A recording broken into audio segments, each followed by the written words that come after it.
உள்கட்டமைப்பு முதலீடுகளும் உயரலாம். இது இறக்குமதியை சார்ந்திருப்பதை குறைக்கும். இருப்பினும் குறிப்பிடத்தக்க அளவில் மாற்றம் இருக்காது. இது ஒடிசாவின் கனிம ஏற்றுமதியை பல்வகைப்படுத்தும்.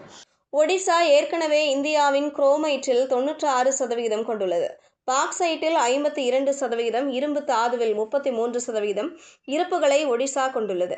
இந்த கண்டுபிடிப்பு இந்தியாவின் சுரங்கத்துறையில் ஒடிசாவின் நிலையை மேலும் வலுப்படுத்தும். தாதுவின் தரம், பிரித்தெடுக்கும் திறனை தீர்மானிக்க ஆய்வுகள் தேவை. ஆய்வக பகுப்பாய்வுகளும் முடிக்கப்பட வேண்டும். வணிக ரீதியான சாத்தியக்கூறுகளை மதிப்பிட தொழில்நுட்ப குழுக்கள் கூட வேண்டும். MMDR சட்ட வழிகாட்டுதல்களின்படி வெளிப்படையான சுரங்க தொகுதி ஏலங்கள் நடத்தப்பட வேண்டும். சுற்றுச்சூழல், சமூக தாக்க மதிப்பீடுகளும் மேற்கொள்ளப்பட வேண்டும். சுரங்க நடவடிக்கைகளுக்கு தேவையான சாலைகள், மின்சாரம், நீர் போன்ற உள்கட்டமைப்பை மேம்படுத்துவதும் முக்கியம். இதுபோன்ற செய்திகளை தெரிந்து கொள்ள செய்தி புனலுடன் இணைந்திருங்கள்.